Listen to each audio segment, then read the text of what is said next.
What do you think of Utah as a hockey market? People are really excited. Just on social media, our comments, our viewership in training camp, like around the NHL, obviously people are invested, but a lot of people don't tap in until the beginning of the regular season. And from the jump, people are really active, asking questions, wanting to learn about the game. There's some fans who know hockey and grew up with it, but there are a lot that are just getting into it and want to know everything and want to be here for this season and kind of be that support system. And I just look at last Monday's game at the Delta Center. It was the team's first preseason game on home ice, and it was basically a sold out crowd. The atmosphere, those guys came out for warm ups. It was standing ovation. It was super loud, and it never really dwindled off throughout the game.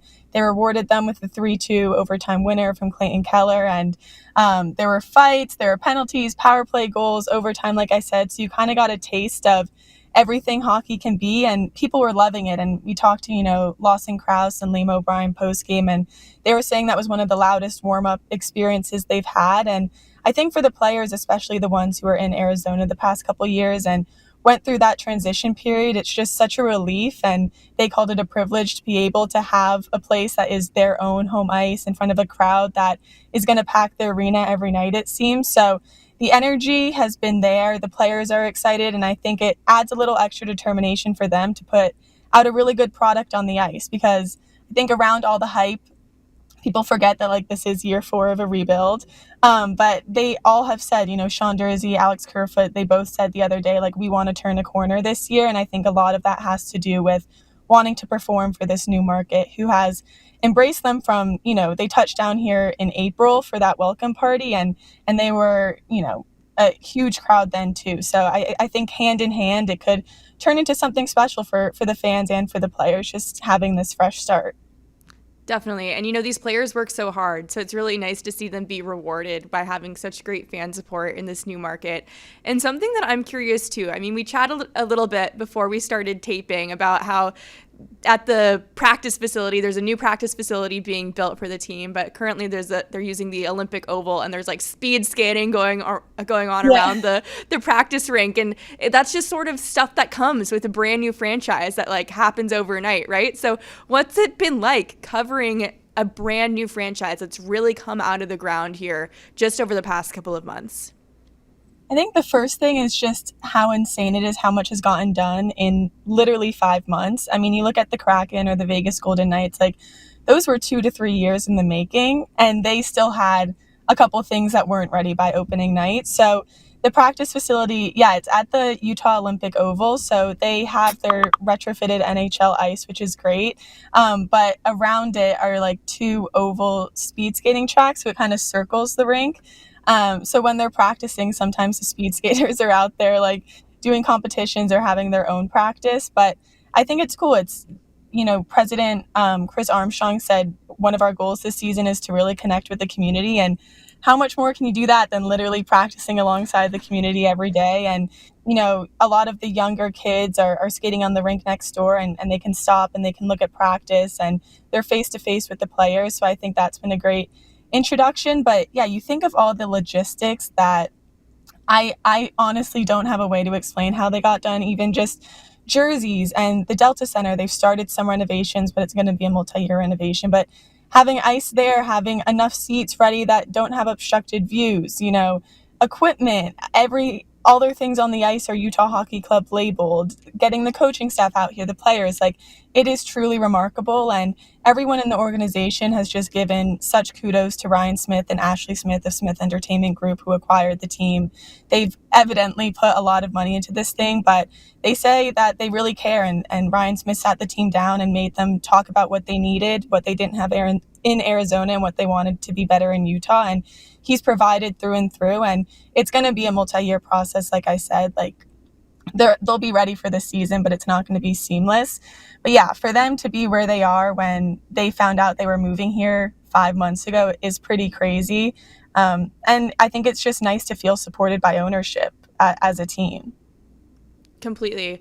And the nice thing for the fans in Utah as well is that this team is in the fourth year of a rebuild. So they're kind of like emerging from this rebuild, and you really are getting to see what has been the best version. It now is the best version of this team that we've seen in a really long time. And they've made some big offseason moves as well. So, what do you think is different about the group this year? Yeah, I mean, you mentioned it, the offseason moves. I think this was the first time.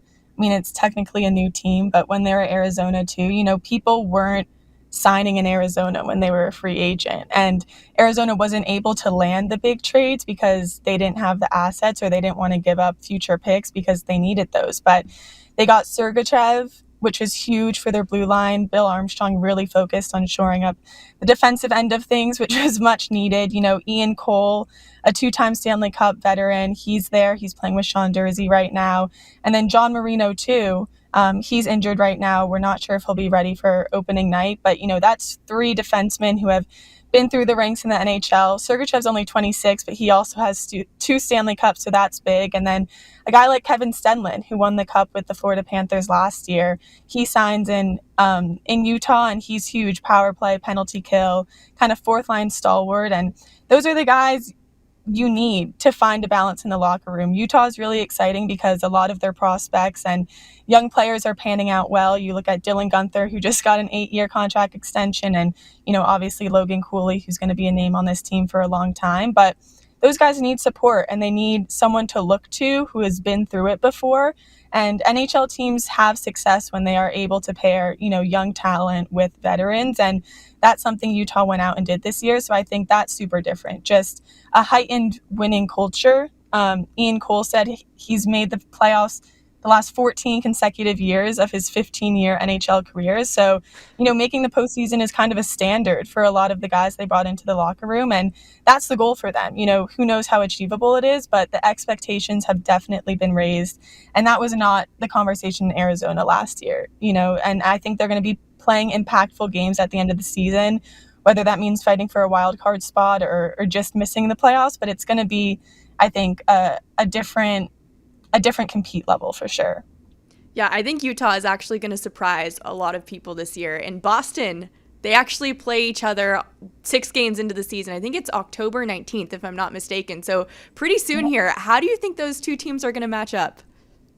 Yeah, I mean, I think it's funny for the Bruins the past 2 years. Obviously, it's like new era without Bergeron and Krejci and all those guys, and they've kind of had to lean on the younger players. Like last year, Poitras and Beecher made the lineup out of training camp, and that was kind of a surprise. And Poitra's back from injury now, so it's funny. You're kind of more excited about the prospects who are coming up for Boston. That's kind of the same in Utah too, and you know Utah, I think, is really going to be tested when they play like the big bad teams of the East. Obviously, the Western Conference is really hard, but I think the Bruins are a really good test for Utah. Also, they play the Rangers opening night. Those teams that have the winning culture that Utah is trying to build, that have the history and the players that go there that want to die for that logo on the jersey.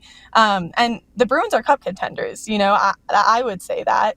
So I think it'll be a really good test for Utah. But again, like you said, I think Utah is going to surprise a lot of people, and it's not going to be someone I think the Bruins underestimate at all. I think Jim Montgomery does a good job of not letting his team underestimate anyone and kind of respecting the opponent. But it's sad, but it's true. Kind of last year, if you saw Arizona on your schedule, it was like, all right, like maybe we play the backup, or, maybe in the back of your head, you think it's going to be an easier game, which wasn't always true. But I think definitely this year that's going to not be the case. So it should be good. And, selfishly, I'm very excited for the Bruins to come and kind of see all the beat writers again and say hi to everyone. And then Utah goes back to Boston in November. So I'll be back at the Garden for that, which will be very fun.